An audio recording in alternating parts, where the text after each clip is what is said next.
like that. What's up, everybody? Welcome to an all-new episode of scnslive, the Super Cool Nerd Show. We are back for our season opener, and that right there was our opener that was long overdue, honestly. Well, you know. I actually put a lot of work in it. If you go over to our YouTube channel, and we have a new channel trailer up, which is basically a longer version of that. I figured it was 1:15 was too much to do for the beginning of the show, but please check out the channel trailer. A lot of work was put into it. My daughter actually had input on the names, and she said, can you transition the names and make them pop? I was like, actually, I can. So she is very good about that. So yes, welcome back to another season of this podcast that we do. Hopefully this couch will be gone. I wanted this couch gone, but I didn't work on that. I apologize. I am Jason the X. Over there's Cass. My name is Cass. That's what she says it over there. Oh, here, new hair, all anime, spiky, cool. I know she is looking like an anime character. Anime, not just an anime character, specifically like a Final Fantasy character. She needs like speed lines while just sitting here. I need something less stupid than a gun blade. Can we get like a big teardrop for when she gets embarrassed? Just put it right here. A little sweat. As long as it's the teardrop up here and not the mob psycho sweaty face. No, I was going to do a teardrop right here. That's fine, right? And then fill it in. But the truest anime character on this show, of course, is Cora, who's like anime librarian now. Yes, like, absolutely. Yeah. Totally. No, the 100% librarian. Like she would totally shh, like in the library. But in a sexy way. Yeah. I didn't say all that, but anyway. I look like an anime character. She looks like anime personified. Yeah. I feel like an anime character with this messy bun situation. Absolutely. Oh, you're about to take off your glasses and become a 10, except glasses are hot. What I'm going to do is... Oh yeah. Sexy vibes. And then they're going to go completely white, making you look mysterious. Exactly. By the way, if y'all saw the opener, not the opener for the show, but our little social media thing. Cass was playing around with our Meta glasses that we got, and if y'all could have seen how close. I figured out the zoom in function. Y'all needed to see how close I did not she like. She got real close. That was, no one does that, and I did not feel comfortable with it, but yeah, at least they work. A new tool in our equipment there. So. Yeah. That will be in the box all the time it's not being used, because they are trying to take your info. Not anymore. I was about to say, didn't you break them or something? Yeah. Oh yeah, Did you jailbreak them? That warranty is void. Yeah. I was just like, I don't know what this IP does, but delete. You gotta do it. You gotta do it. Right. Oh, as a final sending note. Info where? And thank you, Michael, for the software for your phone. As a note before we get started, just remember it is January, so you're gonna hear a couple. On the contrary. That's just because it's January, and Kat and I have been very, very sick over the last couple of weeks. Thanks to Texas going up and down with its weather.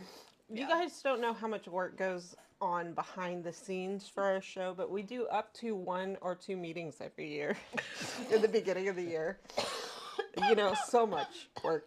And Jason's first question in our meeting last week was, why do you guys have the Constitution of young Victorian children? And it's like... the immune system of a Victorian child. Have you seen The Pale?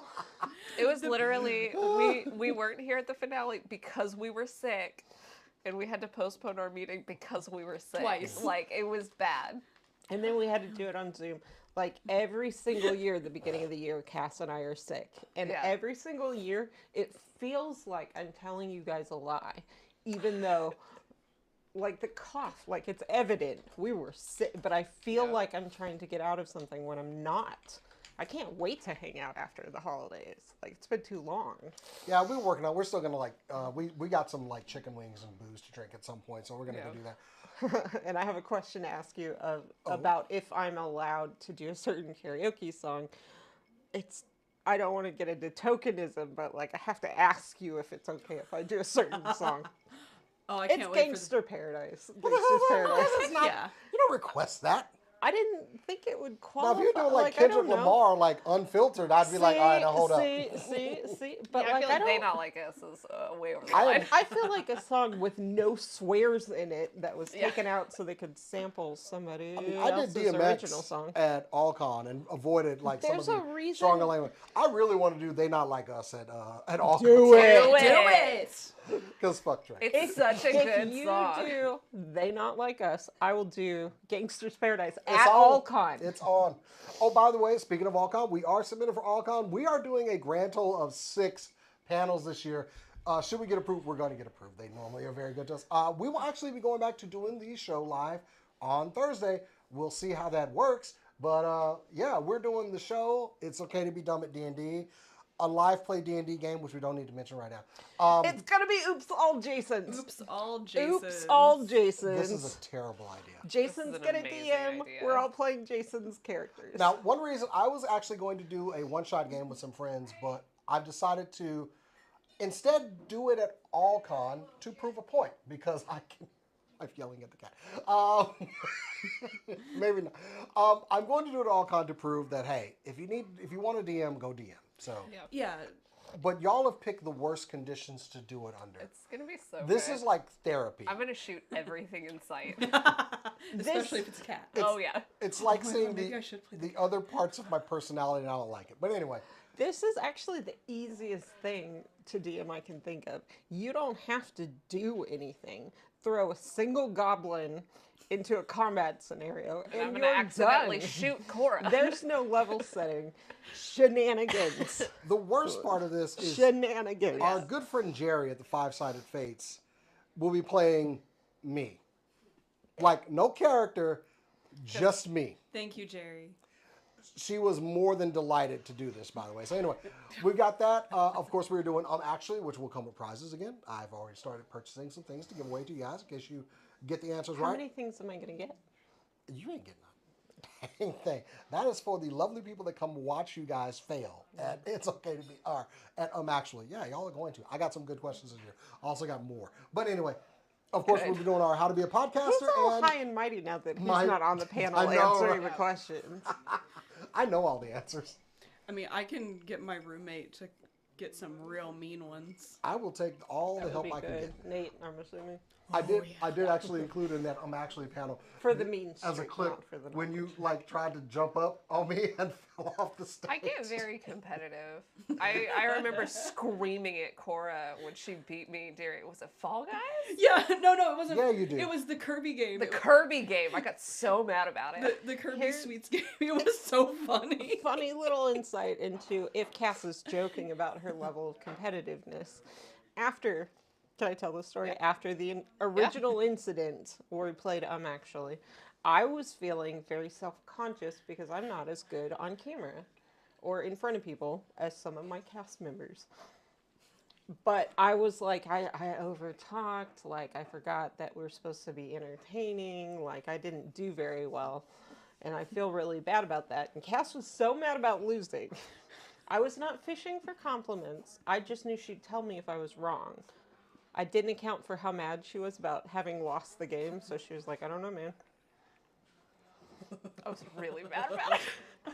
I was really. And so I didn't Really? know I until know where I 2 am. months later that I did fine. Oh, Okay, well, first party foul we're gonna of need the a couch year. now. So anyway, You did that on purpose. I did not do that No, on purpose. you I wouldn't. will. I will. We did You get that wouldn't. is perfectly in frame. Like we got that on camera. Okay, cool. Yeah, I forgot the. Add it to the intro. We're just going to have you update the intro. Jason, Just get me a I am going to kill you though. 'cause Why? You moved from a spot you weren't in before. Oh, I'm sorry. Out of I was giving camera. Cass more room because she was like out of frame. So Okay, anyway. there you go. All right. Does all right. Cass look like she needs more room? Did you not see the trailer for this week? Does she want to be further away from you, Jason? Back up, dude. Come on, personal space now. 6 feet, like it's code. Yeah, so Sweet. don't lie. You didn't do this for Cass.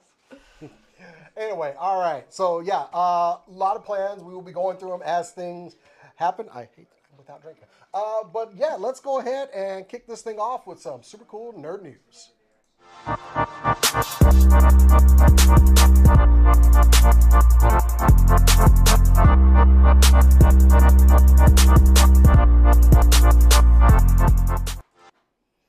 Okay.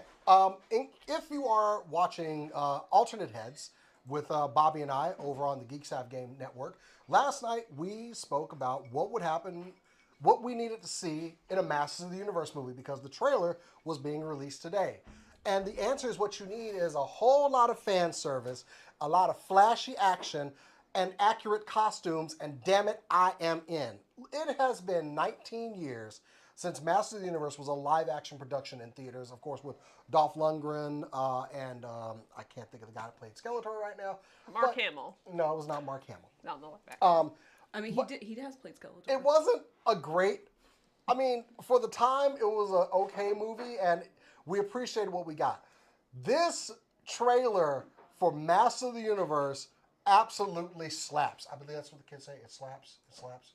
It has I think that's aura. what the has young aura. adults say. It has aura. You Aura's actually have better. like kids around you. I know, and they hate when I use slang. But anyway, There's nothing I could do. Like, it We're could be getting there or side-eye it could right be now. here. Strays Frank from off Langella, camera. thank you, Just Jeff. That's so, not a stray. That's a stalker. Like, but I if you heard it. want a further introduction of Masters of the Universe, please go visit supercoolnerdshow.com, where I wrote a story on this. But anyway, Masters of the Universe coming to theaters June in 2026. This is a reboot retelling of the story of Prince Adam. Only in this one, he has been removed from Eternia to Earth to hide out from Skeletor by his mom, who is actually an Earthling. Spoilers. What they're doing with this is amazing because he finds the power sword. Also, there's a really funny thing about his pronouns. He's got he in front. Like, I thought I was- saw that. Yeah, kudos, love that. Yeah. And he finds the sword and gets back to Eternia. Idris Elba is playing Man at Arms. We have, hang on, I need to get my cast list here. It omit a certain name. Good afternoon and happy Masters of the Universe to everyone, not you. So the main thing that I enjoyed about this is I saw that Travis Knight is set to directed this. I will always love that man for what he did with Bumblebee. It was a fine movie. And I think he got the feel for Bumblebee, and that's exactly what I feel with this trailer. This trailer was full of Easter eggs. When he's going to get the sword, it's in a statue of what the prototype of He-Man was originally going to be. Originally, they were going to call him Vicor. And that's the character. Also, they have some Vicor figures on the back shelf. I love that little Easter egg. I've seen characters like, I love it, Fisto, Trapjaw. Of course, we have Tila along for the ride, who's being played by the lovely Camila Mendez, who... Oh, Yes, Yeah. she is playing Tila. I saw some people like, oh, she's not wearing the leotard. No, it's okay. She got some pants on. It's all right. Just chill. Just chill. okay. We got Idris Elba looking very accurate as Man at Arms. We have Roboto, who will be being voiced by Kristen Wiig, and I'm excited for this. Like, I want to hear Kristen Wiig come out of this giant, just mech suit. Yeah. And also, I Especially saw... with her stuttering, like, Exactly. Yes. It's going to be funny. Yeah, seeing characters like Spikor and Beastman, apparently, like, he's going to make to Earth at some point. This trailer had... A trailer is supposed to build hype for a movie. I keep saying that. This got me hyped. I like this guy playing Prince Adam because he has that kind of, like, unassuming, I'm not that great or whatever. But, yo, when he lifted the sword up and said, I have the power, chills. I heard that in my chest. So I am all on board. June of 2026, Master of the Universe, after 19 years of stop and start, and this studio's doing it, we've got the rights over here, no, they're going to revert back. I said this before when they shot a leaked image of him. I was like, I still don't believe it. Yeah. Until it's in my hand or able to be watched, I won't believe it's a thing. I'm fully on board. Now, I'd like to address the skeleton in the room. Yes, Jared Leto is playing Skeletor. Okay. The Skeletor looks in the room. fantastic in this movie, though. Skeletor may... What? I have a deep, abiding hate for Jared Leto. Like, Yeah. Understandable. I And saw always Morbius too. Skeletor looks fantastic, but then I remember that it's Jared Leto, and I'm just disappointed because I know that it could be better. And what's sad is I know that at Like some point bullying they're and stuff. going to show Jared Leto before, well, they're going to show the character Keldor, who becomes Skeletor. And that will be Jared Leto's face. But let's hope it's brief. Because the whole reason he's a skullhead is a horrible accident happens. And I mean, that'll be satisfying. exactly. I don't want to jump on the Jared Leto hate, but it is founded. It is founded. Nobody's problem with him, though, is whether he can act. Yeah.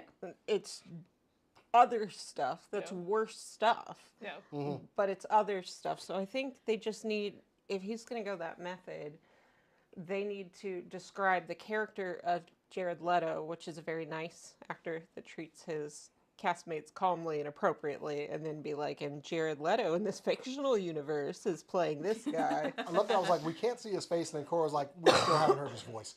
Yeah. Fair. Look, I love He-Man. It was one of the cartoons I grew up with. Because my dad loved it, so he made me watch it, is essentially what happened. That's how all of us, our age-ish, Yeah, grew I don't up with think y'all cartoons. understand like how popular He-Man was, though. He-Man dominated the action figure out. They couldn't get them out fast enough, and it brought in a lot of female fans to that line, which is why they came up with She-Ra. Yeah. Like, this was Mattel. They were outselling Barbie and Hot Wheels by so many margins. It wasn't even funny. The powerhouse that was Master of the Universe, and that's kind of like when the movie with Dolph Lundgren came out, was when it was on the decline. Yeah. So, but yeah, it is a line that appeals to a lot of different people, and it had a good mixture of characters and had strong female characters as well, with the Sorceress and Teela and Evelyn. They weren't just like, oh, damsel in distress. No, Teela would fuck you up. Yeah. And Sorceress was literally the Sorceress of Grayskull. So. It's an irony that it's called He-Man, which sounds like the most centered white boy of all time. Yeah. And Well, it that had was the these cartoon. really powerful. But the toy line was just called Masters of the Universe. Yeah, I'm just saying, like, they got their foot in their door. It was like, no, everybody that's good can be powerful, And and, for all- the bad guys are also powerful. Yeah. And I know a lot of people have been saying, but for all you She-Ra fans out there, some of the leaked stuff, and I'm not going to talk about leaks, you won't be disappointed. So, I know absolutely nothing. Never watched. I watched some She-Ra, the Netflix She-Ra. That's it. yeah, it's a great So show. I'm going in blind. And like, I absolutely want to see this movie. I'm going in completely blind. I'm interested to just see. Yeah, I know nothing. I would recommend, if you want to get a taste for He-Man, the He-Man Netflix show, the cartoon. Absolutely. Is like it's starting out after the events of the original cartoon. However, it is still a good jumping in point that isn't making you think you have to know everything. And also, Mark Hamill plays Skeletor, and I knew he played him at some point. yeah, and he is incredible. Talk about your downgrades, though. Like, yeah, I know, like from Mark Hamill to Jared Leto. Yeah, From that's Mark the Hamill to only anybody. thing that's True. like, But I really liked that show. I thought it did a really good job modernizing Yeah. He-Man, so I think you would enjoy it. So it's going to be awesome. I can't wait. Yeah, Masters of the Universe. Let's go. What you got, Kat? All right. I wasn't expecting. So, I should have gone Cat because we're going to lead in on a story or later. later on. Will you want to go? Sure. Speaking of casting news that we're kind of having some feelings about, God of War. Woo. I don't know if you guys know this, but I have a casual association with God of War. They have announced who is playing Kratos. I actually want to go backwards. Were you excited, not excited about the news before I say who it is? Oh, I was very excited. Cora, did you have any feelings one way or the other? My feelings were that the side-by-side looked identical. Like, It's hard to argue with that. beard and all, and I was like, cool. I'm here to see what happens. I'm not going to go to Cal specifically because I know her feelings are so similar to mine at the moment, but they announced Ryan Hurst. Who is Ryan Hurst, you might ask? Either you know him as Gary Bertier from Remember the Titans. Like 15 years ago, my dad loved that movie. He showed everyone that came to our house for dinner, which was a lot of people, that movie for like 6 years. That's a good film. It's a good film. I like it. because they filmed it at my high school. Oh, did they? Oh, no I didn't know that. Part of it, yeah. That's wild. So through high school and elementary school, we watched that a lot. Black Panther was filmed in the part of Busan I went to, and so like the nostalgia of like I was there. Like anyway, Ryan Hurst, know him either from Remember the Titans or Thor Ragnarok. Sorry, God of War Ragnarok. As Thor. I was a little disappointed with this casting news because Kratos is famously Greek.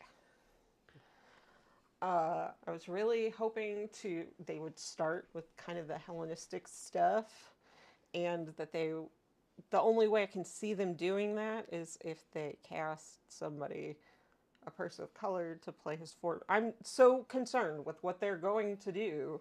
You can't eliminate the Greek story, and I have no doubts that they're not trying to eliminate that. Yeah. That would be insane. But like a little iffy on it. I would love to see them just straight up cast a different actor for before Kratos is covered in white chalky look. Which I'm not gonna. I'm gonna try and avoid from now on, like old God of War spoilers. I mean, come on, it's like a 20-year-old game, you know. Just saying, but okay, whatever. Yeah, it's a 20-year-old game, and that's the other thing. It's been 2 black men have played Kratos' voice. And, like, I know neither of them were really in the running, and neither of them are very much on-screen actors in huge ways. But, like, their voices are incredible. And they were talking about Chris Judge, but he has gone through some surgeries on back and knees. Chris Judge is too old He's to 61. be doing that. Yeah, he can't. I don't have a problem with that. I was just hoping to see something like that in this, and I'm still hoping they're going to pull something wacky, like casting a different younger actor or something. Cass, can you talk about what is your favorite character that they decided should just be white in the movie? No? Go ahead. Everyone's just watching. White in the movie. Or the show. You know, while she thinks up that, a friend of mine actually said something about the Man-at-Arms casting, and people were complaining about race swapping. He said, y'all still holding water for the greatest race swap ever, and that's Jesus. I would keep that friend forever. That man went in, and people did not like that, but I was like, he's not wrong. Anyway. I get angry that Iron Fist is white. I know he is in the comics as well. Like, he kind of has to be for that story. The whole Iron Fist show made me so angry. He white-splained Chi to an Asian woman in that show, and I wanted to punch something. And I hated that show so much. But what if Chi was also a thing that a very special white boy could unlock and use to save the world? I mean, Danny Rand I can't argue.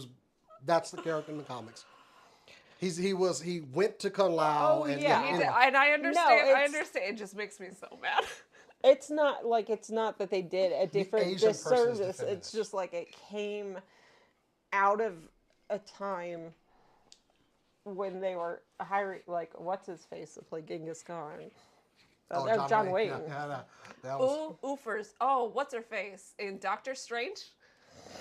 And Tilda then Swinton, Liam Neeson in Batman Begins were both rough castings. It was Raj Al Ghul, and he's Irish.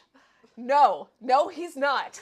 No, he's not. Both of them put apostrophes at weird, almost random, incorrect spots. Celtic or Gaelic.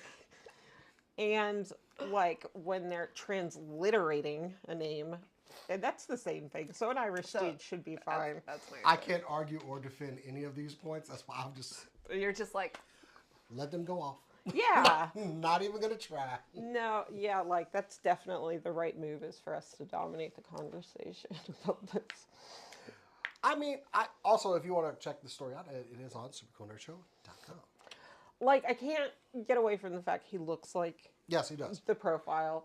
He's a very hardworking actor. He's a very big dude with a rumbly voice. Chris Judge has endorsed him as well.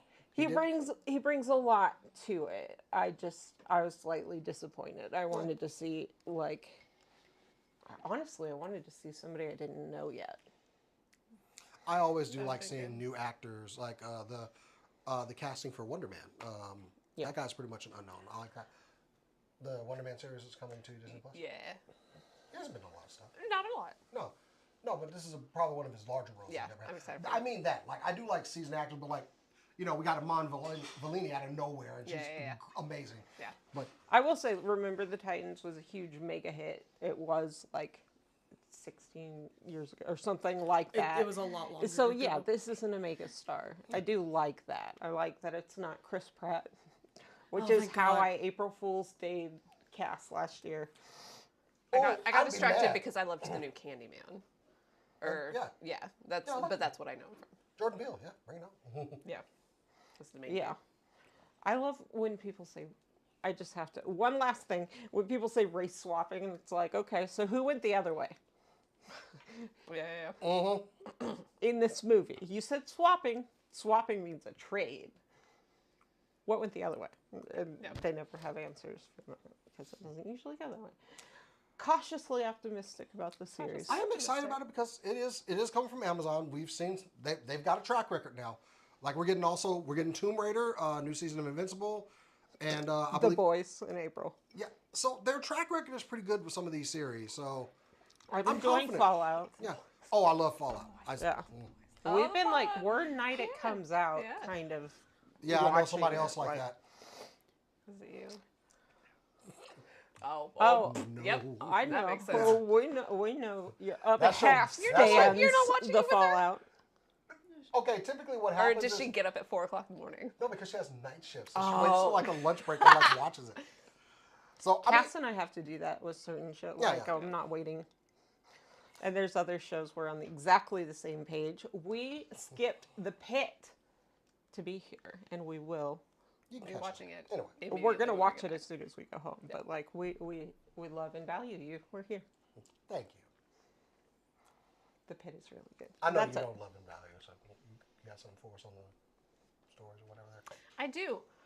Andy Muschietti is working on It Welcome to Derry Season 2. They have not been officially renewed, but he laid out his plan before they did Season 1. They're going to do, Season 1 is, I can't remember the years, 1968, 1930, something in 1908. You should have notes. Yeah, I forget. What? I think it was like... It's 27 years. Yeah. 27 years, so it was like 2000... What was the... It was 2016, 1987. I don't know. Like the 1989. 80s, Yeah. like the It's 60s, 60s like and 30s. 30s. And the aughts.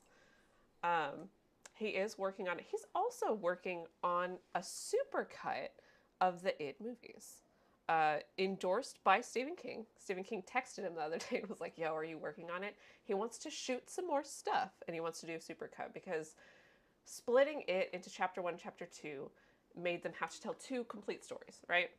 A story and a sequel. And he wants to kind of go back and tell it all as one big story. Obviously, that it is a book, and he wants to shoot some more stuff. I don't know how that's going to work out with the children who are now well into their 20s, several of them. So I don't know if he's not going to shoot some of that. Kat and I were talking the other day about some stuff that would have been good to put in It Chapter 2, like understanding the stakes. The stakes weren't really clear in the second one. So They're like, it's going to be bad. yeah, it's going to be bad. We're all going to die. And I'm like, are you? Because you didn't show me that in any way. But yeah, it's kind of an odd update. I am interested in an overarching It story, but I'm not sure. I don't know, Cora, do you have a clown that you like? Yeah. Actually, yeah, I have a Who? singular clown that I genuinely like, and that's Kefka from Oh, Final he's a Fantasy. good clown. Oh, he's a good clown. That's a bad I- character. I don't care actually- about him. I also do have a clown doll at home that my coworker gave me. His name is Chester the Jester, and he's a cute little pink and white and blue little Valentine's Day clown. So some dude named scary. Chester the Jester gave you a clown doll? No, my Chester coworker. is the clown, Jason. It was made the year I was born, and she's like, "Oh, it's Destiny," and gave it to me. You know, I'm It watches over my award-winning room. photographer for taking normal pictures of clowns and making them creepy, right? If you want to borrow Like, Chester, literally, Challenge Borrow accepted here. Chester. I do. I will see if I can bring Chester next I've week. won awards I'll show you a picture later. But for yeah, that. Kefka.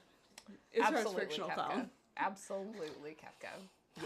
Homie the clown. Yeah. We don't have almost anything else. Just Also, the clown from that one movie, House of a Thousand Corpses. Captain Spaulding. Captain Spaulding. I think he's funny a good one. He is. in a really He is twisted way. horribly funny, but he is I funny. like him. I like I him mean, a lot. it is funny. Sid Yeah. Haig was great. Yeah. Yeah. Weird. All right, we're gonna truck along with some more horror. I hope y'all are ready. Hey, horror. Horror. There's my cam. All right, so this movie has already been announced. All this stuff. There's trailers out and everything, but I saw a trailer and it's just like sat with me since like December. Just it won't leave. And that is Hokum. Now I've been holding out showing the picture because the picture actually is really freaky. She demanded Let's I see turn it. away when she was messing Yeah, when she was alright. show prepping. So weird face warning. And Oh no. Hey. No. That was my nightmare. Yeah. That was my fucking sleep Just- paralysis, no, demon. See it. Right hook. Yeah. All the way. Oh yeah. Oh no. No, you better not jump out on me. You getting popped. Yeah, no. So I saw the trailer and I was like at a movie and I was like, oh, everything's fine. And then that face pops Did up you out just of fetal nowhere. position? And every single person in the theater did like, ah! And we all just pretended we didn't do that. But Hokum is written and directed by Damien McCarthy. If the name is familiar, his other big film that he's done is Caveat, which if y'all haven't seen, I will talk about that in a moment because it's cool. He's an Irish director that's doing this film, so cool. It is starring Adam Scott of Severance, David Wilmot of Hamnet, and Austin Emilio of The Walking Dead. Those are our three top Who is billings. Austin? Was that the I think Jesus? it's Jesus. Who? David Wilmot? Austin Emilio. I think Austin that's Emilio. Jesus. I think it he- is. I forgot who he is. Jesus in The Walking Dead. But release date is gonna be May 1st of this year. Let's give a little preview.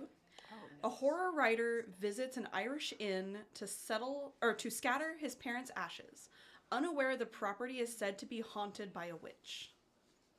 So we're gonna have some weird occult stuff happening, and this is where I want to talk about Caveat. So have any of y'all seen Caveat? Yeah. It's weird. It is a kind of abstract way to tell an Irish ghost story. So you have this gentleman, he has been in a horrific accident, he's got brain injuries, he cannot remember anything, he has amnesia.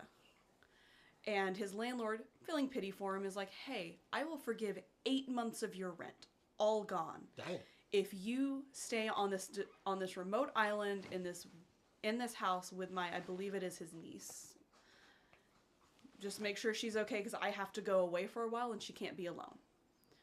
The caveat is you have to be locked in the house via a vest and chain. What? He puts on a vest, he is locked into this vest, and it has a chain long enough for him to go anywhere in the house except the girl's bedroom and outside. And weird stuff starts happening around the house. I would just like to say, fuck all that. 8 months of rent. All that. 8 months of rent, though. 8 months of rent, though. And it is a weird film. I loved it. And it's the same director. So I need to put... I put this face... I forgot to put the face down on the other screen. Yeah, it was staring at me. And I don't like that. No. I am very excited for this film. Yeah. Irish storytelling is insane. Yes. I highly recommend, if y'all haven't seen Caveat, to go watch it and get a little taste of what we're going to get with this. And speaking of Irish filming, hold on. If anyone knows where I can watch An Travshe, the Irish ghost story movie, anywhere, please tell me. Please put it in the comments or something. I've been trying to find this film since it came out, and it's not on streaming anywhere I can find. I really want to see it.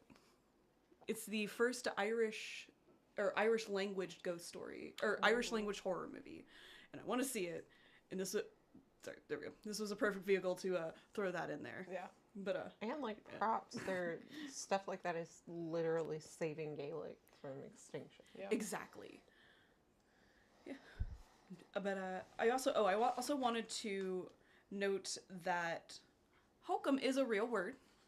I thought it was like obviously it's a real word, but I thought it was a different word. It is an American word that basically means nonsense. It is also a term for a specific type of blues music. So there's like a weird double thing of so I'm curious to see what's going to happen. Yeah. I With think those it's things in similar mind. to like talking jive, which was both a dialect at a certain point and a way to say I don't understand what they're saying. And a bit Yeah. in airplane. But Yeah. Yes. Let's see. Done pretty well in airplane. Yeah. The nun. Let's see. Hokum, extended analogies or euphemistic terms to make humorous sexual innuendos. Yeah. There we go. I wrote notes. My respect for Adam Scott has kind of exploded over the last a year and a half for Go no for it. reason. I've always liked him, but like my respect for him as an actor has just gone way up. So I go watch the trailer. He's doing some good stuff in the trailer. If you I can mean, get, man, tell it. I can't tell you where the face pops up because I don't remember. There's a lot of scenes in the White Room. I mean, I'm always a slut for horror. And for a lot of other things, it turns out we didn't know. Other types of Back TV. to the hockey show. Going back to Silk Song recently? Anyway. Yes. It's Cass's year of horny. Yeah. Oh my god! So, as a tangent with Silk Song, the boy in our house has started playing Silk Song, and I'll just walk by his room and hear Hornet making noise, and then I just hear, "Oh, come on!" Yeah. just right after, and he'll come out of his room after like a 4-hour session and face plant into the couch and just scream. That's the Silk Song vibe. That is the experience.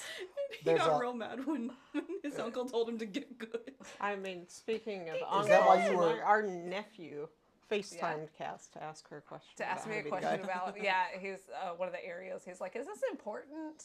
This area?" And I was like, "No, not really." It's funny because she was also chastising my son because he's playing Ghost of Yotei right now, and he has reached the hardest character in the game. You don't need to beat Tazuko the Unrivaled, also voiced by Matt Mercer, I believe. You don't need to beat him to beat the game, but he's there, waiting on you. I beat this man on hard, but it took a while. Yeah. So when I heard that he was going after him, I have been just relentless. I literally looked my son in the eye. I was like, he gonna beat your black ass. And relish saying it. Like, I don't even talk to him like that. And she was just like going womp womp when he was. Oh, I didn't say it She out wanted to loud. go womp womp. I when he wanted died. to, but I also Aw, knew that he was That's gonna. so mean. And it's funny because the cat was like trying to get out, and he's yelling at the door, and it's just Yeah. pissing him off more. Look, I grew up with older siblings that did an older sibling that did this to me a lot. I feel vindicated if I can do it to someone else. I didn't do it to Eddie. I had too much pity for him. We just asked each other if we were sure we were the god of war and not the god of farming. Yeah, we talked Yeah, a lot of crap A about lot. hammering your sword into a plowshare and. You think taking the a farm. Valkyrie Queen was bad? This is worse. It's trifling. Anyway, but He also stabs your dead corpse just for yeah, he no reason. finishes you off. I mean, the Very disrespectful. injustice always and does. indignity of death remains no matter Yeah. what in video games. You can just fall into a pit and be devastated. Bippity Super bitty. Mario shows Our- that. Our circle at my job that like was playing this game when it came out. We were seeing who was going to be the first one to be taught. I was the first one, but it was literally like days for all of us. Yeah. But anyway, yeah. Guys working hard. Anyways, yeah, that's Hokum. May 1st, 2026. We will get this, whatever this is. All of Irish lore is batshit. Like, All if you want to understand like Cockney rhyming slang, for instance, like you could start with Irish mythology and reasonably get there. Their stories don't make sense. They don't tie together, and what you think it's referring to is not necessarily the source of horror. If Japanese filmmaking and Celtic filmmaking could get together, we'll see the scariest shit we've seen in our life. Yeah. I will throw in there just real fast because I watched the trailer for Antrache. I think I'm pronouncing that right. I really hope I am. Gaelic is weird. Yeah, who knows? 5,000 people in the world would know if you were wrong. I know, and they're gonna all come into the comment Yeah, section. every Kill me. single one. That's how I'm we get so to sorry. 10K. Look, I'm trying. It's hard to find lessons to speak Irish. Yeah. But watching the trailer for that movie, you actually get to hear like Irish spoken instead of like a cartoonish version of it. It's And beautiful. it's guttural. It's weird. It's beautiful and like a weird and like ethereal in a way that really complements horror. So I'm curious to know if Hokum is gonna have some, since it's set in an Irish inn in the middle of nowhere. That makes sense. I mean, I would people who hope speak so. Gaelic are pretty like excited about like teaching it to be as they should be. Yeah. But like it's on the brink of extinction, so a lot of filmmakers, a lot of artists are trying to put it out there. I wouldn't be surprised. All right, Jason, we should go to you before we keep going on Yeah, this rabbit hole. Let's see. The Oscars nominations have been announced, and I would like to just formally announce that. Hold on, just gonna get that just going here. How many awards is that? Yes, a little movie came out this year. You may have heard of it or saw it 3 or 5 times, like I did, called Sinners. Sinners has a record-breaking 16 Oscar nominations. Oh, yes. Look, this movie was pretty much a wing and a prayer for Ryan Coogler and WB backing it, and it has seen monumental success, gone back to the theater several times, rewrote how studios make their deals with directors. So yeah, 16 categories. So let me get those. Trying to get Sinners up here. I'm just kind of happy that, I mean, I could have ended the story with Sinners got 16. So Best Picture, Director, Actor, Screenplay, Casting. Let's see. Here's the full. Best Picture, Director, Actor, Supporting Actor, Original Screenplay, Casting, Production Design, Cinematography, Costume Design, Film Editing, Makeup and Hairstyling, Sound, Visual Effects, Original Score, and Original Song. What was the last one that got this close? It was another musical. Probably the producers, No, anyway. coming in, stealing everybody else's awards. It probably wasn't the producers, but Don't like, know. Scorsese, maybe. So right now, I'm already Ryan Coogler needs Best Director. Okay, I'm sorry, he deserves it, especially because he has changed the game on how this is. But Best Actor, look, there was a joke about. Michael C. Jordan didn't get an award, and he literally worked twice as hard as the guy that did. Oh no, I saw Michael B. Jordan will get a lot of recognition, but Michael C. Jordan was snubbed. But I couldn't be happier because honestly, we went to go see Sinners together, and It was dope. it was so dope. I love when you can tell that the entire audience is invested in this movie. No one's messing around. No one's talking. We are in this movie, but I can't even think of what the highest point of that movie was for me. Like, you have the original song with, the different dancers and everything, just the acting in general. That was my high point, is when pretty much everybody starts dancing. And it's like, oh, there's some specific finger pointing going on here, but also yes. Is transcendent. Like, it transcended movie, it also transcended music. This is a masterpiece of a movie. Yeah. And I don't think no one was really exaggerating. I don't think I've heard somebody give a bad rating of Sinners. Like, a lot of my friends were like, "Yeah, I'm going to go see it again." It takes a lot for me to go and shell out some more money to go watch a movie again in a theater, and yet there I went 3, 4, 5 times. I only saw it once. Sinners is like fine china. Like, I'm gonna limit the number of times, because when I do go back and watch it, I am gonna watch it. I'm not gonna have anything out. I'm just gonna sit there and not do anything else and just watch it, because it was so good and so intense throughout. I think we both wanted to see it a couple more times. We got pretty busy shortly after, but it's an incredible movie. Yeah, and the next nominated movie is actually one battle after another, but it didn't even make its money back. Sinners made its money over and over and over again. And I know we don't always say box office is a degree of success, but this made some money. The reason that I pay attention to box office is it heightens the likelihood of those people being able to make something in the future. Like, success of a movie means that that director is going to get more opportunities, that actor, that whatever. And so I will pay attention to box office for that reason. Yeah. So do Oscar nods.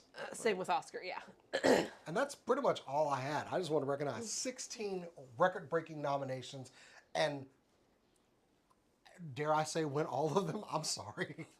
I don't care about anybody else. I care about Sinners clean sweeping. I do care about other things because I have to say, a few years ago, after Oscar So White, this isn't actually a different story I have, but after Oscar So White trended that one year, the Academy changed up their who's allowed to vote processes, which included them getting 25% now is not like American in their process. And you have to watch the movies if you're going to vote, which is a rule that we've talked about on this show. We're on record like years and years ago. We even offered to help. There was a big upswing in people being like, they're not even watching the movies, but we've been preaching this for a decade. Like, yeah. And because of that, there's a record tying with last year number of Best Picture nominations, which is 2 that are not in English. There's all sorts of like records broken in number of nominations for not English movies. Not in English. And I think that's dope. Having said all that, the Oscars are trash. If there was an Oscars that had merit, Sinners still deserves to break records and sweep it. Like, it's dope as hell. And me wanting to be consistent about the fact that the Oscars shouldn't matter to people, I am consistent about it. But it does matter to people. And it matters to people in Hollywood. So I hope it gets all... It deserves all the acclaims. Even if those acclaims don't... I disagree with the merits of how they make them. Go watch it on HBO Max. Yeah. Don't watch it because it's an Oscar film. Watch it because it's fucking good. Yeah. I just don't like in terms of Sinners. I don't want a repeat of the Grammys where Golden took the best original song in a movie over Sinners. I don't want that to happen again, but I have a feeling it may. And that's just because I identify and feel more strongly with the music in Sinners than I do K-pop Demon Hunters. I like Golden a lot. Yeah, I'm not saying it's a bad song. The music is great, but I also understand that K-pop Demon Hunters is for kids and Sinners is definitely not for kids. Oh, an R-rated film? Absolutely not. No, I'm going to take my 8-year-old niece to go see Sinners, guys. Watch them get murdered. Watch them get murdered. But like, Look it's at that one still a win for those to be like front runners for song. It's like neither of them are about a diner in the South mattering the most or something. I wouldn't be mad at either one if they win, but Sinners is, I mean, they're going to get some awards. And their editing, like, it is so hard to even try and argue with how that it's an editing masterpiece. In editing in the most artistic sense, which is what they show you and what they don't. Like, it's just masterful in how it tells the story. Actually, I learned something interesting with Michael B. Jordan, how he did Smoke and Stack. He wore different size shoes for both of them. Oh, really? I don't remember what, like, it's Smoke that stands more still, correct? That's more stoic? Or is it Stack? Yeah, it's Smoke. That's it. Yeah. For Smoke, he wore shoes that were a size too small for him. So a size too big for him, so he wouldn't move around as much. Because if you have that explains a lot. So if you have shoes that are too big, moving is more difficult. And then for Stack, he wore shoes that were too small, so he would fidget and move more. So that he had those, like, the body language of the two different characters. That's some method shit. Wow. It's the same. It explains a lot of their motions and how they were different. Yeah. I thought he is just that good, but. Yeah. It's the same theory of, like, if you need to play a character with a limp, you put a rock in your shoe, so you will never forget which foot needs to limp because you will be limping. Or you could try having one ankle that's trash. That's how See, it works for me. See, I made that joke last night when we were talking about this because it came up last night, and I was told that I was wrong and that I shouldn't break my ankle to have. That sounds very limp. ableist of them. That's Exactly. way- Oh, I was going more with the fact that I accidentally have sprained one of my, 14 times versus the other 8. I've spent time in children's hospitals trying to get diagnosed for my ankles, but I sprained my left ankle, so it's always my left if I limp. But that's the more painful than even wearing shoes that are too big. So Yeah. Did you ever have to add something to this Oscar thing, though? Oh, boy. She grinned before I said it. Oscars are trash! I mean, yeah. I don't understand the idea of a best picture. Just the best movie. What was the best movie? What does that mean? When what was happening? My favorite movie-going experience of last year was definitely the new Conjuring movie, but it's not the best movie. No. I was just happy to be out with you guys and hanging out after a very long, okay. difficult time. What is the best movie is a nonsense question. I'm all for force rankings stuff, but just open it up to everything. And then it's except comic books and kids' movies. And fantasy. And fantasy. And sci-fi. And horror. Just And going to keep usually adding horror. to this. Almost Yeah. always horror. And no non-English speakers. Or Yeah. if it is, it has to be Life is Beautiful. If it's not talking about the Holocaust, we don't want to see. What are we doing? What's the saddest an Oscar movie has ever made you, Cass? I feel like All Quiet on the Western Front got Oscar maybe for foreign, or got nominated, and I watched that and The Whale back to back, so I ruined my day. Why do you make those decisions? Because I want to, how do I say this? Because I'm not always in the mood, so I want to get the most out of it. When I do feel like watching something sad, I'm just gonna, it's not front loading, but it's just all at once. I just look through my camera roll. Yeah, that's fair. You're like, oh, sad history. Oh, I don't know, I'm talking to that guy. Etc. I don't like the Oscars. I think they encourage things like offering 12 Years a Slave.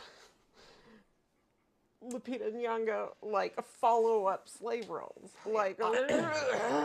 I have historically said I don't give a shit what the Oscars think. I don't even watch it. I haven't watched it in years, but I like hearing that something I liked won. That's about it. Because it's Like, more cool. opportunity. And that's all I want to know. Yeah. I don't need to watch. And the winner is 5 seconds. I don't need all that. And that's why they have to set up somebody to slap somebody else every once in a while, so people will actually watch. Or they just That's bring my on conspiracy somebody theory, that, everybody. It was staged. I don't know. Have you seen? If you go to you seen Reddit Will Smith's career? r/r/crappy music is how I keep up with what's happening with Will Oh, boy. Smith. Oh, yeah. Because he did a tour. That's rough. It's rough.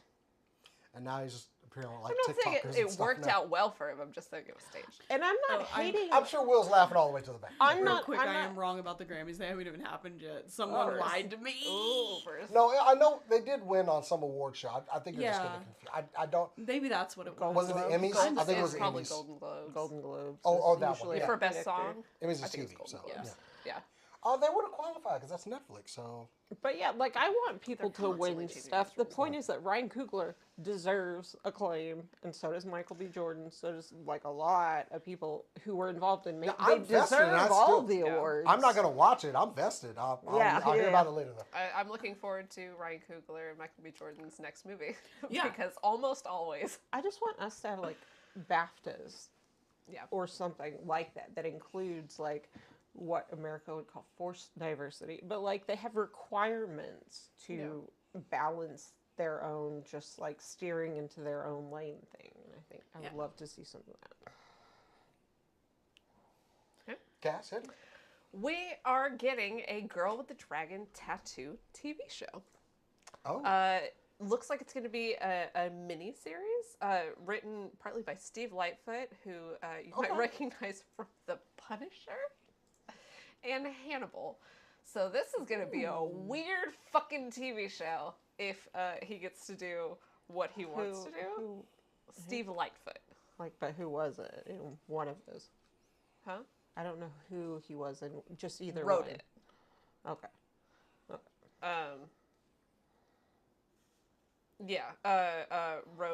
Wrote The Punisher and Angela LaManna, who helped do Haunting of Bly Manor. So Oh, cool. Okay. a lot of writing But talent. not Hill House? It doesn't say here, so I was just I don't joking. know. That was just... Yeah. Yeah, it's going to be available on Sky in the UK, Ireland, Italy, and a bunch of other places, and Sony Pictures is going to handle international.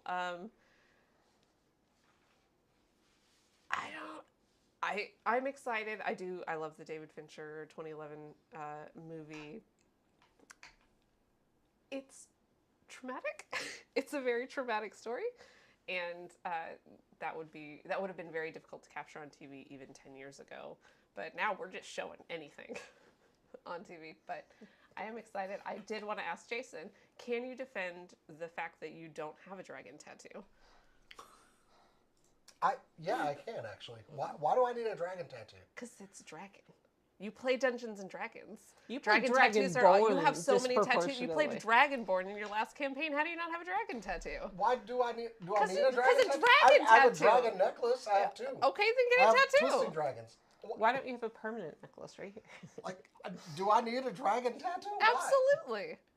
This is weirdly specific. Like, You thank you for not jumping on board on this, Corey. you traveled a bunch. Oh no, I can't because the only thing running through my head is dragging these nuts. I don't So even know your what that is. answer should have been. Your answer should have been. I have one. You haven't seen it. Oh, yeah, sure. Yeah, I got one. Yeah. Just one cheek, one dragon, the other cheek, other dragon. I do- Twisting dragon. My knew a shorts guy are who- very short at the gym. I so knew a guy who had a somebody- dolphin tattoo that I have no- declined to see. Don't die. Stop dying over there. Cora. I was not expecting a D's Nuts joke.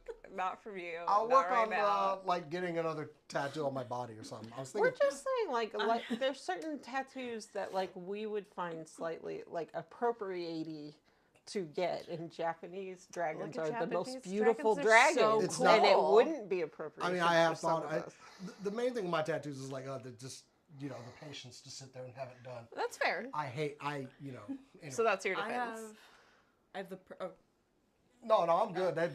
They're continuing this dragon. I have the perfect dragon tattoo idea. Oh, really? And that is, of course, Trogdor. The Burninator. The Burninator. I've thought about that one. I have that as my screensaver on my work computer, but it's like the Mortal Kombat dragon, but Yeah. it's Trogdor.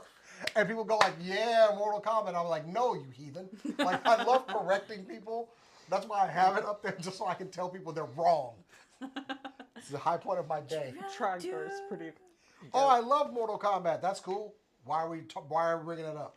You have to understand our experience with having people in the Navy in our family is they get tattoos done on just impulse, anything. and Yeah. there's a bunch Yeah. of them. I am shockingly, 10 years, I'm surprised I don't have more ink, because I came close like a lot, and it was like just a matter of like, how long would this take? Oh, shit. I got things to do.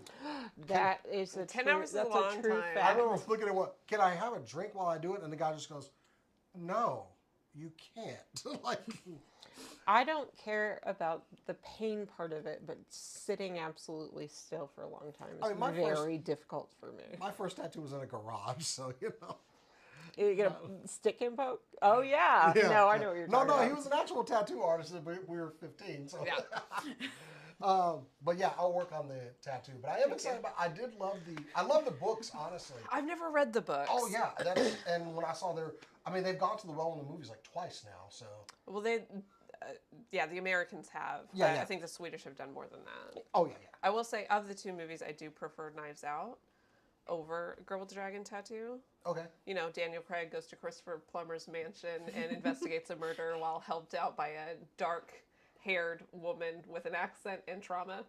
that somehow isn't necessarily involved. That's where it splits off. I Yeah. think it's sexual harassment. Yeah. Yeah. Who's got this series coming up? It's Sky, which is not a production company. Oh, shit. But I mean, we I'm can make hanging it my work. hat on the writers, and we don't have anything other than the writers. So I think Lightfoot is an amazing name for somebody who's rewriting some of the, like, with the very light-footed, like, acrobatic styles that they display in Plus, some of the fighting. If it does well enough, I mean, somebody will license it here, probably. that's Oh, yeah. Sony. Sony's distributing internationally. Okay, Yeah. good. Then we'll get it here. Yeah. Cool. Yeah, exactly. And if not, then drink up me. No, we'll make it work. Trust me. All right. Who's ready for some anime bullshit? Always ready. For yeah. an anime. All right.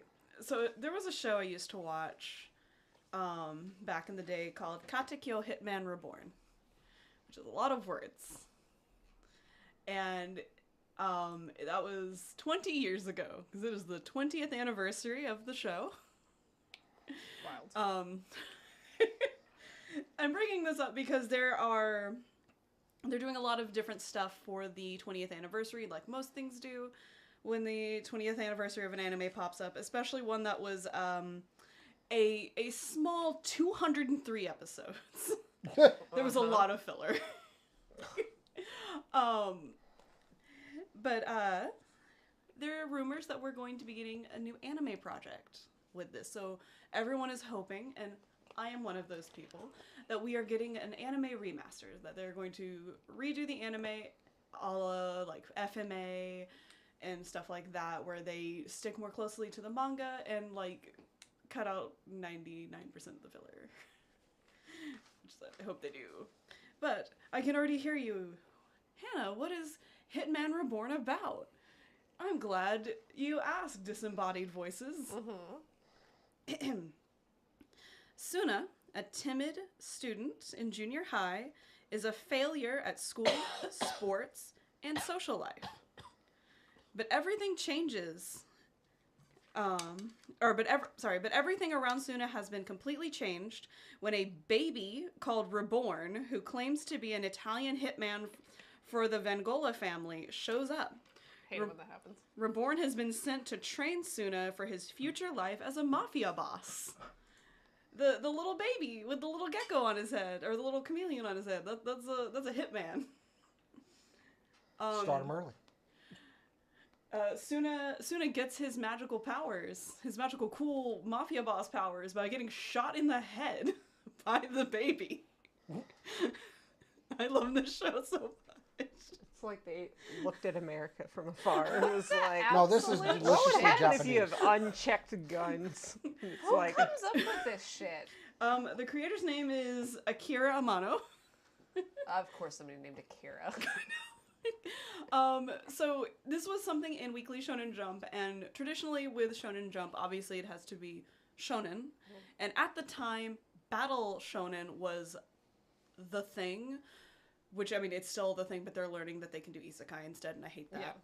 But, so the creator wanted to do something different, but they're like, no, you have to do a battle manga instead. So, it's rival mafia houses fighting each other, and these are children. Also, the one with the silver hair just carries sticks of dynamite, and that's before he joins the mob. I love it. I love this show. I have to say, when I was doing the tags for this, and you said Hitman Reborn, you I thought I Hitman- had missed a game announcement, and I was kind of hurt. Like, About wow, barcodes. yeah, about that. Yeah. And this tag is going to bring in like people like me that are looking for Hitman Reborn, Yeah. and also probably the weirdest people who actually know about this Yeah, and are just happy that someone on the internet is talking about it. I mean, probably. Which applies to both Hitman, These and are, but this. these are classic core stories. Yeah. Like You they- should have known better. Like the comments, I'm like, why are there so many people commenting on this It's not particular going to be subject? Hitman Because nobody else FPS in the game. world has talked And they about found this. their champion. Here. Yeah. I mean, I could start talking about Uma Musume, too. Okay. Thank well, you. Being I'm- the no, queen thank you, I'm full. of a smaller set is much more important for marketing than being one voice among a ton. All right, so Horse Girls. I'm not going to do that right now. Oh, I have lots of friends our that watch that show. nibblings, nephews, we're talking about that, about Horse Girls over the break, like a lot on the way back from Also, something. one of them got me into Jujutsu Kaisen. Yes! Oh boy. Jujutsu Kaisen's really good. I'm halfway through the second season. Yeah, I need to watch it. Like, I've seen how the animation looks, and Yeah. now I'm on board. I will say, it does kind of slam to a halt halfway through the second season. it- There's a lot. We've been a long time in Shibuya. Yeah. Shibuya's dope. I would spend a long time in It's Shibuya. a lot. Jason, It's been a long time. Shibuya? I'm working through Berserk still. Boroughs. I'm talking about boroughs in Tokyo. Shibuya's pretty dope. No. Oh, We have been showing the children FMA and Slayers recently, which FMA we're doing the original and then we're skipping to Brotherhood after a certain point because Yeah. Brotherhood assumes you've seen the original. Yeah. So we're going to we jump to It's the like next. halfway through season 2 or something. Yeah, Like, we jump to Yeah. Brotherhood after the big scene in the telephone booth happens, which I'm not going to spoil that. I hate saying which those is a words. recommendation. Yeah, because it's a recommendation. The children don't know about the phone booth, I don't think I got that far. and that's their favorite character. You think Cora just seeks to add trauma to children Yes. that live with her. Oh yeah, they didn't know about Nina either. They were so mad. I mean, FMA is full of like gut punches out of nowhere. Like, Yeah. just every gut punch practically is kind of out of nowhere. Yeah, It's just like, There's- oh, and- including the whole reveal of backstories with the two. That which fun fact, the author for FMA, where she grew up, because she grew up on a farm. She grew up on a farm that was on stolen land from natives, and was part of like trying to help them get their land back. And that's why FMA is written like that, because she has firsthand knowledge of what that does. Yep, fair. And knowing that, I was like, oh, that makes this feel a lot worse. Yeah. The Ishbal everything feels so much worse now. Anyway, sorry, that was a big tangent. Hitman Reborn. Baby with gun. There's lots of babies with guns, by the way. I don't know why the hitmen are all babies. You know, who would see it coming? they're One like, of if we them- can make This is Boss true. Baby, we can make Hitman Baby. One of them looks like a little cow. He's my favorite in terms of looks because he's got a big afro and little horns. Yeah, Anyway, yeah, it's just a cute look. it's a vibe. Yeah, it's a It's a vibe. mood. I don't know where you can watch the original Hitman Reborn, but if you know where you can watch it, you should give it a shot. The first part of it's really good, and then it got into weird stuff for no reason. Because the anime ended before the manga ended. So the manga ended in 2012, and the anime ended in 2010. So they never finished it. So like Game of Thrones, but worse. Yeah, if I remember Probably better, but like, I fell off after a point because I didn't have the money to keep a subscription to keep up with it. yeah. But I'm pretty sure they just kind of made up their own ending like they did with a lot of stuff back then. Because back then they were making anime at the same time the manga was coming out, and they wouldn't just wait for the manga to catch up. Yeah. They would just make up their own stuff. Yeah. So, Very much. Anime has changed the pacing of storytelling on TV permanently by virtue of having to wait for source material. You Yeah. don't get Game of Thrones without Yeah. anime, actually. It would not happen. And it's disastrous final season, but that's not what we're talking about right now. it is not. Jason, Oh, well, I'm going to talk about one of my favorite game series that's finally coming out. I loved the game Fable and its subsequent sequels. My wife and I played this game side by side and led totally different lives. Let's just say we had some on-the-side families, and but we got married in game. Now, when Lionhead Studios closed down 9 years ago, I was like, I'm never getting Fable again. Apparently, no, because years ago, somebody, when Twitter was Twitter, noticed that they had reserved at Fable and at Perfect Dark. And we go, are we getting a new Fable? This was like 2018, I believe. Yeah. And now, of course, we knew we were getting a new Fable game. It was delayed from 2025, but now we have a new release date. This will be releasing in the fall of 2026, and it is going to come alongside some really stiff competition. We've got Forza, and we've got, well, let's face it, Grand Theft Auto is not going to release. We know that. We already know that by now. But it may. So we're looking at like a November 19th time frame for a release of the new Fable game. It will release on PC, Xbox, and PS5. Available day one on Game Pass on Xbox as well. Changes to the game. Instead of a morality system like you have with the last game, your basic alignment will be determined off actions you do. So when you do it, that's what's going to determine if you're good or bad. So you're going to have to make some smart choices in the game. You gain traits based on those actions, and they will determine how the game's living population of NPCs reacts to your character in game. For example, a purchasing house will increase a player's wealth, and while in turn will give them a sour reputation among commoners. They'll look at you as like, we don't like billionaires and stuff. We did get a gameplay trailer that just got released. It looks fantastic. November is, a full year away. I'm hoping there won't be any more delays, but this game was supposed to come out in like spring of 2025. Yeah. And they decided, and we, like I said, we around here will always say, wait on that game before you release something that's trash.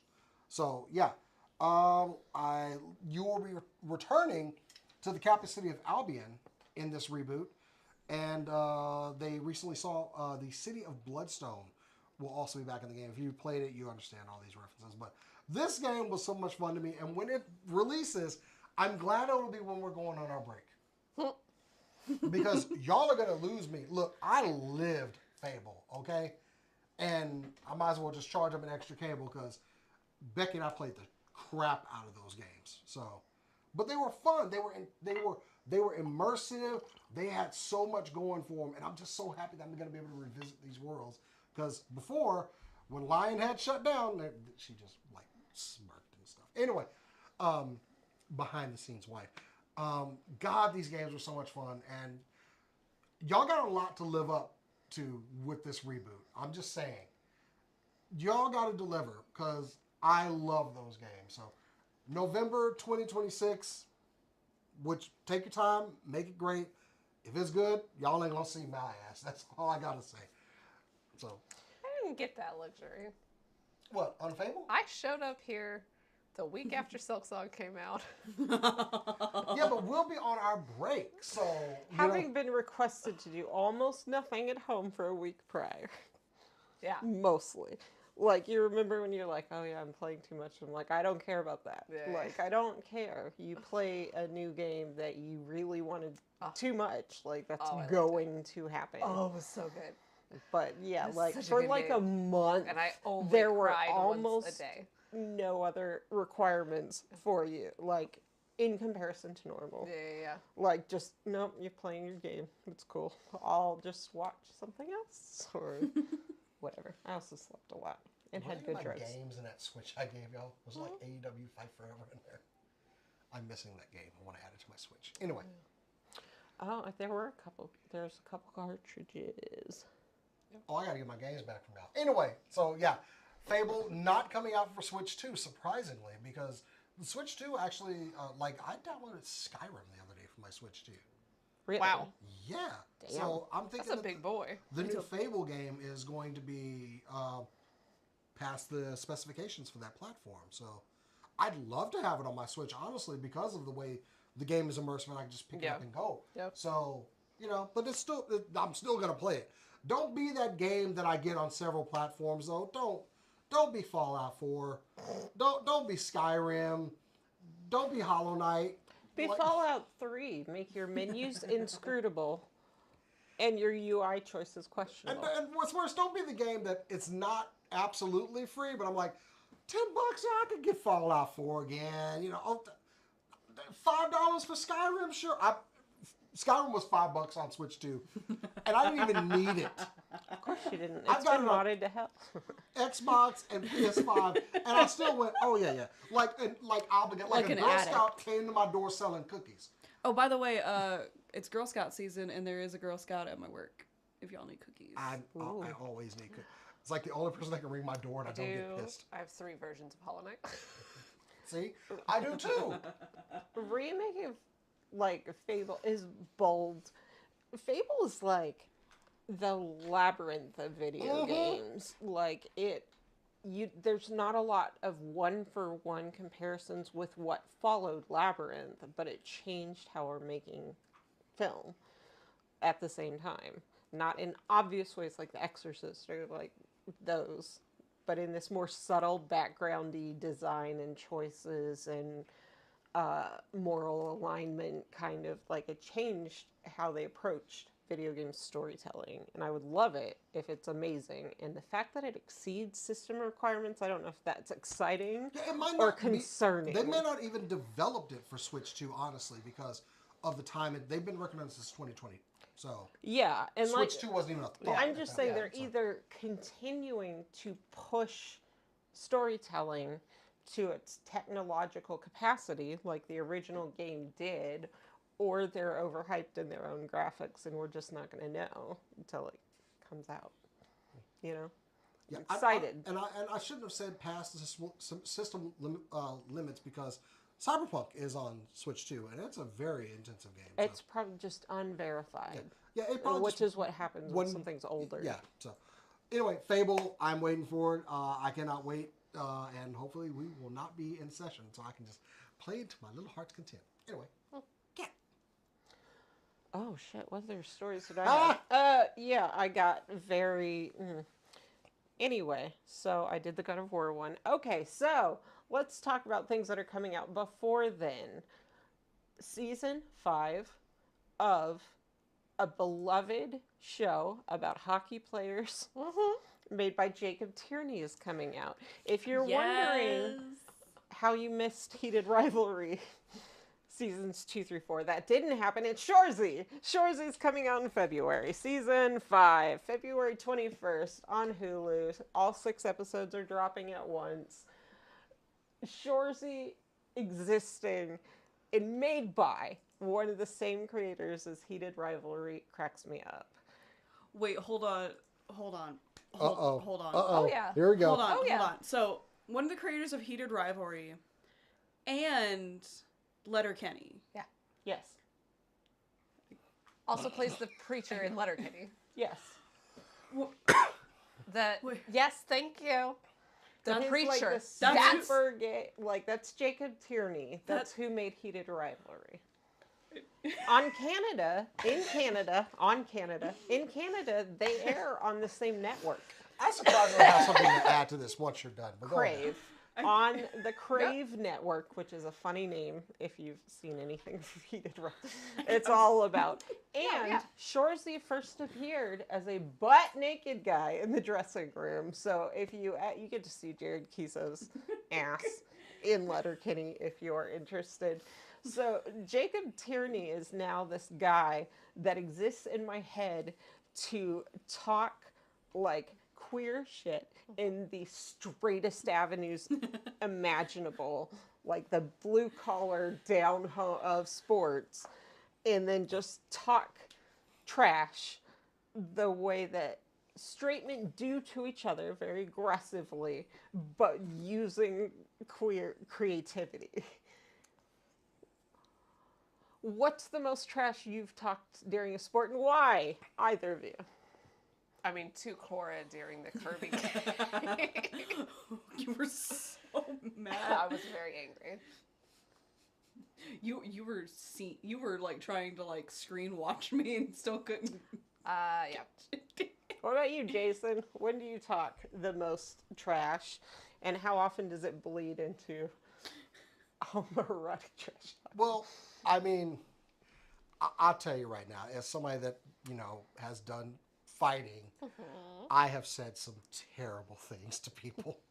I have said some absolutely foul things to people. Think like I would make Deadpool blush. Just to piss somebody off, I have said some terrible things. And no, I can't. Didn't you at a wrestling event get children to join in on your charade? Oh, that was fun. Yeah, I got a bunch of kids to like razz this at a wrestling event.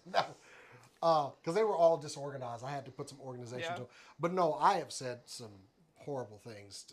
Let's see. Stuff about people's moms, like literally while they were in the audience. Was that your mom over there?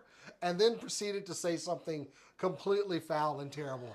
I mean, like, distracting an opponent is a legitimate strategy. I always had good cardiovascular conditioning, so they could clearly hear what I was saying too. And you just see someone just go, like, just that. There we go. There we go. Incoming hit. I get too concerned. I always think of that Scrubs clip where the guy's like, "I'm gonna dunk on you so hard, something, something," and JD goes, "Well, I heard your sister started drinking again." Like, I get concerned. I'm gonna go too personal with it. I'm a trash talker. Like, there's so many people who are like, I wish I could think of the comeback in the moment. I'm like, you actually kind of don't if you're a kind person in a lot of ways, because the amount of regret you have for having the perfect comeback and not being able to resist saying it out loud can be like worse than just feeling like, oh, I didn't have the right comment. As a kid, I told a guy right before I tapped him out, your dad's going to be so disappointed in you. And his dad was in the audience. I think I was 16. And I looked at him right before I armbarred him and said, your dad's going to be so disappointed. Bam! And hit it. Incredible. And That's so good. like, and I was looking for I wanted to find his dad's eyes and just maybe like look like. Got him. Like, yeah, I've said some terrible, terrible things.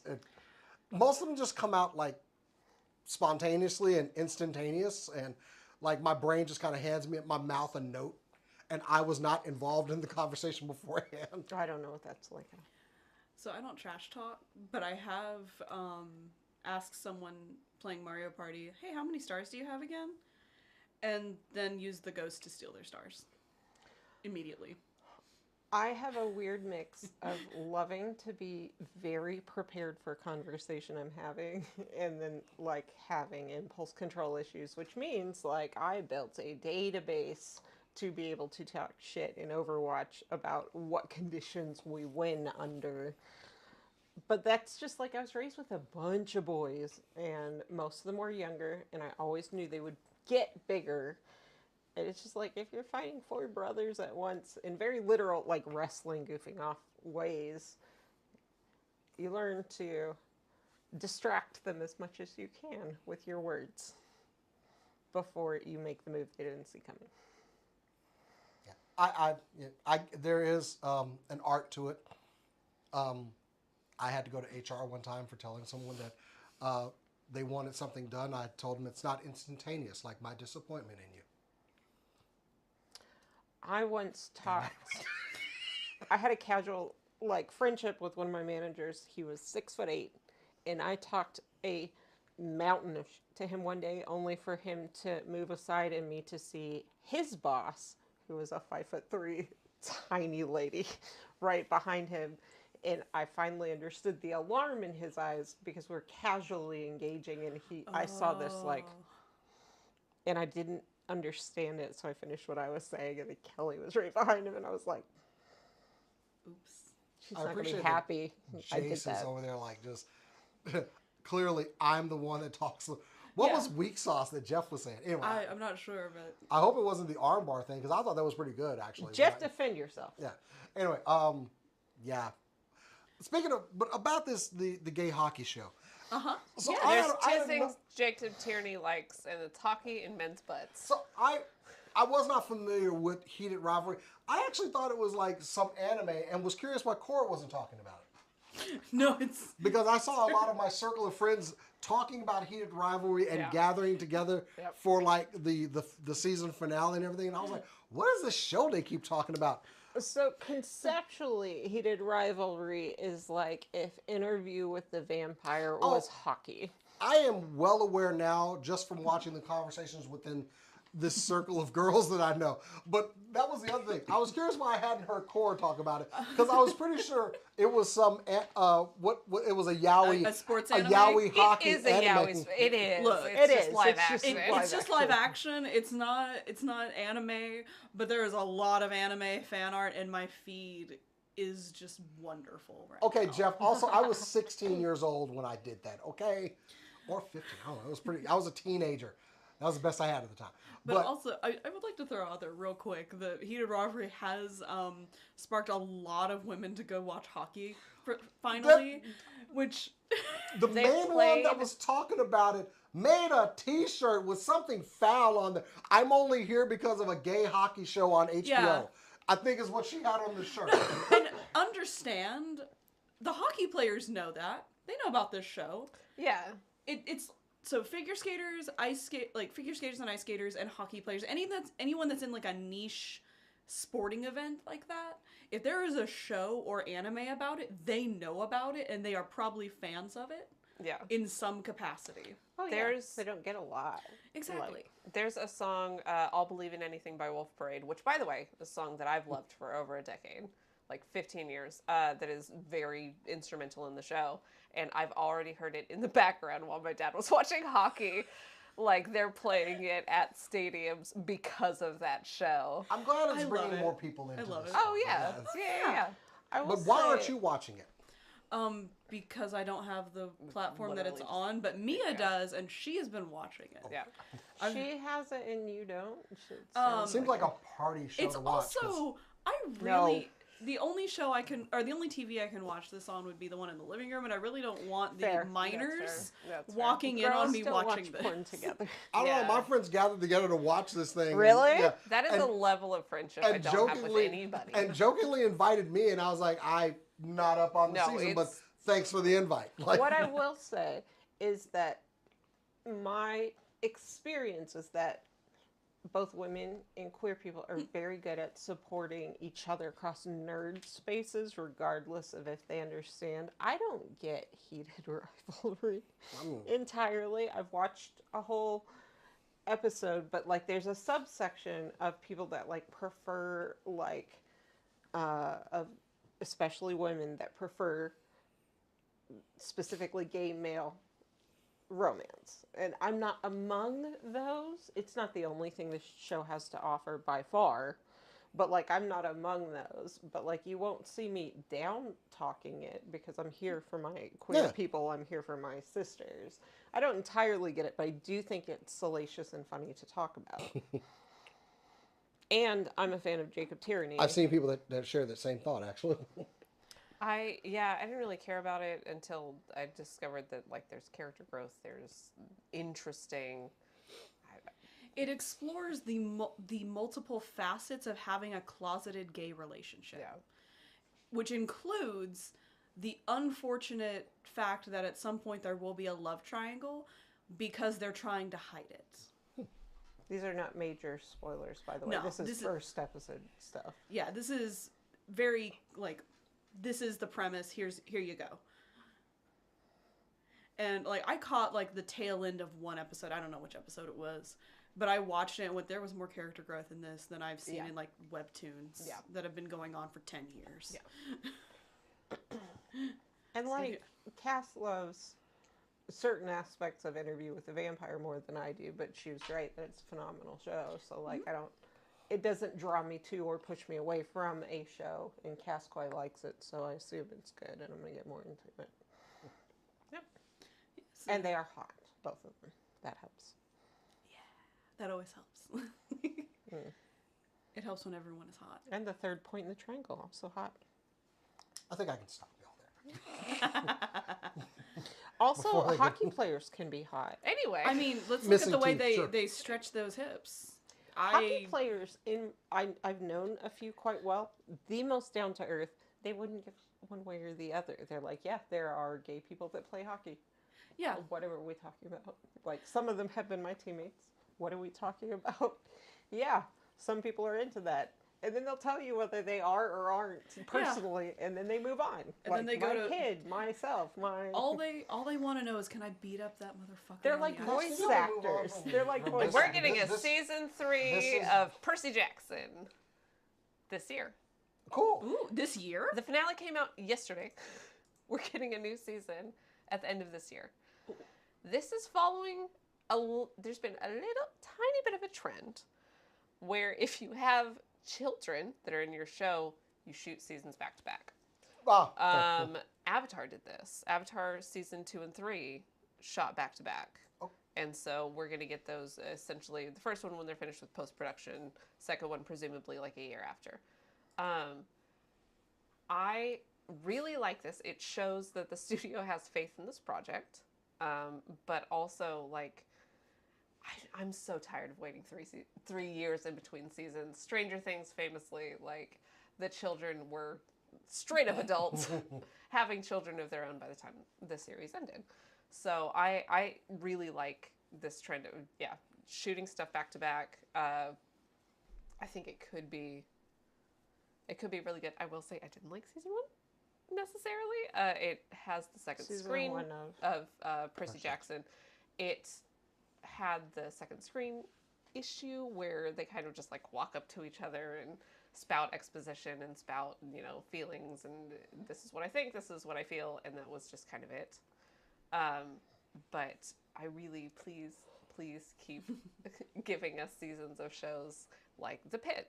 We got season 1 in January 2025. We got season 2 January 2026. Like, I miss being able to watch shows every year. And The Pit's releasing once a week. So, not a real pen. That's a stylus. Sorry. Y'all be nice to cats. Never coming back here. Right I'm going there. back into the There's- hospital for another There's organ there's removal. an entire can of pins right there. Seasons 2. yeah. More later seasons. Stylus, she actually did. I'm sorry. Okay. Primal, yes, Primal season 2. Second episode of season 3. So, geeky in the chat. Anyway, I haven't watched Primal yet. I know that I should, yes, you should. but I don't Which know. one's Like Primal? any of it? Like, I haven't watched it yet at all. oh, it's great. Where is it? I could hear that. Why it's are my sunglasses making noise? AdultSwim.com, HBO Max, HBO. Okay. and anything Cartoon Network. Yeah, Primal is great. I hate this. Don't talk to me. All right, that's it. I don't know who else. It's Cora. She's bringing it home. Oh, okay. Come around the bend with the milk and eggs. Okay, cool. I'm coming around with some Comic-Con news. All Hey. right. Hey. So, Comic-Con has finally made an anti-AI status. Yeah. Get wrecked. Let's go. So last year they allowed in their art show, they allowed people to display things that had been made with AI art or AI or like helped with AI. But they could not sell anything that was AI generated. Oh. This year, after getting a lot of feedback from artists in the community, they have taken that stance and said none, absolutely none. We have judges and everybody who will be determining if you've used AI or not. And if you have, it's got to go. You cannot display it. You cannot sell it. Nothing. And if there is a question on if it is AI generated or not, then the judge the head judge will be the one to make that call. Hell So- yeah. What about? So you said like even on the floor. Yes. That's great. Like, they said the art show, but I'm assuming it's like with Dragon Con where they have like a silent auction or an area where you can like buy works and that those same artists sell works. And then they may have a separate section where the artists have a table or something. But either way, minimum art show could also be spread to the floor as well. But for sure the art show, no one can enter in anything that has anything AI related in it. So you can't use AI to help you generate the background. You can't use AI to help you plan out the drawing. You cannot use AI to make the drawing. It will be disqualified. You'll be kicked out probably. That's me stating it. That's not Comic-Con. That's just me stating that. Yeah. I was Can- actually reading something that was it was a Reddit post where they were talking about how they're getting a lot more influx of artists applying for Artist Alley in these cons, and they're finding out that influx is AI artists, and at some point they have to like pick and choose who's going to actually represent, and they were like, we're not going to let AI in. So Yeah. y'all are out, and this is there are too many talented people out there who make something with their hands to let these people that come in and said, look what I did. No. Yep, this like anytime I see an art or a print that I really want to get on like Etsy or online, I always look to see who the artist is, and I will scroll, like if I find their Instagram, I will scroll as far back as possible to see how long they've been doing art, to see if it's before the AI boom, or to see like how they've grown or what have you, to like help make that decision if it's not crystal clear. Yeah. I do have like moderate concerns about this because AI detection is still quite amateur. Yeah. And so you're going to see a lot of like cons pressured to release statements essentially guaranteeing no AI is used. And we're going to have to adjust our relationship to allow times when there's questions to not like bar like lower like newer artists because of history and stuff. So there will be adjustments that need made, and I would encourage people to assume good in the short term and do the fact checking that you can. Yeah. But like if cons don't rush out to put out a statement that are like, we guarantee there's no, and we put all these checks and balances against it. Some of us, like even us here, are careful not to say there's never AI involved in anything. No, I mean, so like there's going to be adjustment periods. That's all I'm saying. But somebody as big as SDCC should be running these checks. And I do feel self-righteous about the fact that they were pressured into this by capitalism. And I think that's good. This is Also, us using our voices. heaven forbid you get in, they find out, and they kick you out because you just dropped how many hundreds of dollars for a booth? Yep. No. I would assume they start in 4 figures and they move out of it real fast. So we do have a quote from Orditz about, I believe he's one of the heads with Comic-Con. Yeah. Regarding the AI stance. You have this encroaching exploitative technology impacting almost every single level of the entertainment industry, whether you're a writer or a voice actor or a musician, a painter, a concept artist, an illustrator. It doesn't matter. And then to have Comic-Con, that place that's supposed to be a gathering and a celebration of said creatives and their work, suddenly put on a pedestal the exploitative technology that only functions. Oh, I'm sorry, I skipped a sentence. Okay. That's a celebration of said creatives and their work suddenly put on a pedestal. The exploitative technology that only functions because of its training on our works. It's upsetting beyond belief. What is Comic-Con trying to tell the industry? It's telling artists, hey, you're exploitable and you're replaceable. And that's what that's what it looked like last year when they were allowing AI. Yeah. And they've taken the stance of no. And that's a very good point. Good. And like corporations should be bearing the cost of like investigating. Yeah. Like SDCC has a lot of money to spend on things and they have a track record of success. They should be bearing like the cost. So like then SDCC verified artist could then take that somewhere else and they already have the assurance that it's not AI because they passed the test that capitalism paid for. Like that's the way AI detection should work. It would be really, really nice to walk down an artist alley and not have to worry that someone's art is AI. Bless you. Thank you. Like, I always keep track of like artists I like when they go to Comic-Cons, especially if it's near me, because I want to buy prints. I want to support the artist. But it's always fun to go to cons and not know the artist. But now with AI, it's uncomfortable.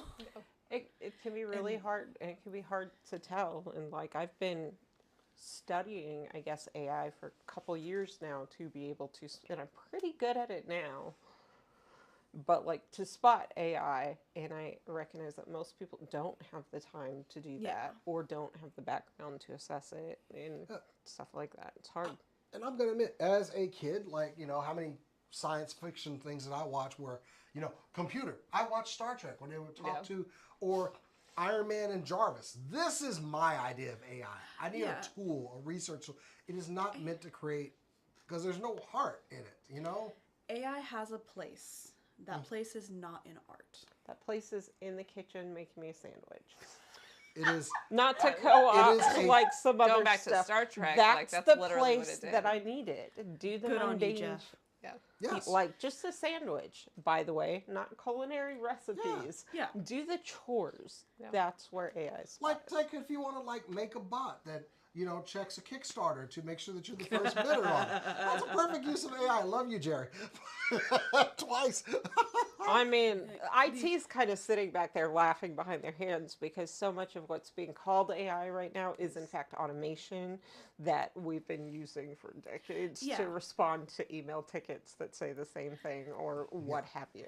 And like, I don't mind, like AI randomizer, like AI is like a randomizer in games I play, like gotcha, like I don't want to say gotcha games because that's not, I think gotcha games are awful. But like, in Paper Mario, there's a system where you pay coins in the game and you get a cute little piggy, and the different colored piggies can get you different items. Obviously, an AI is like picking a random piggy for you to get out of the little piggy bank. Yeah. I don't mind that in my video games and my creative work, but I don't want it making the video game. I mean, there's a good portion of every artistic project that is the chores, the work, the boring, like in Dutch painting, which is a very free, like open painting. It's still which paint is the heaviest. Do the chores part. Let me blow dry all the colors up. Yeah.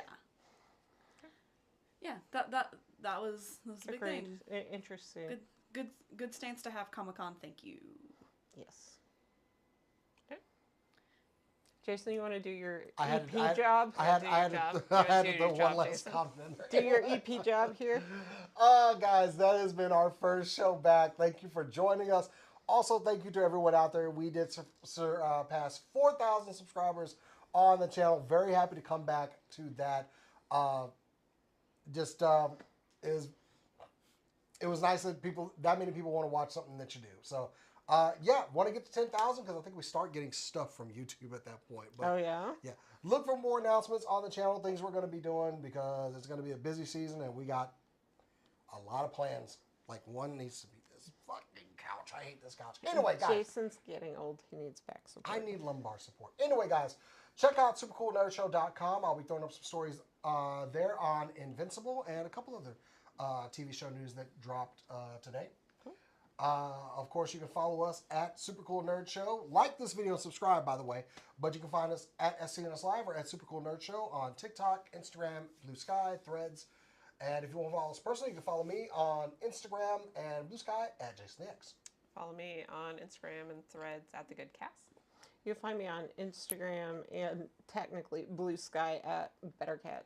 You can find me on Instagram and Blue Sky at Corodono Art. All right, guys, that's it for us. We'll see you next week. And as we always say around here, keep on nerding.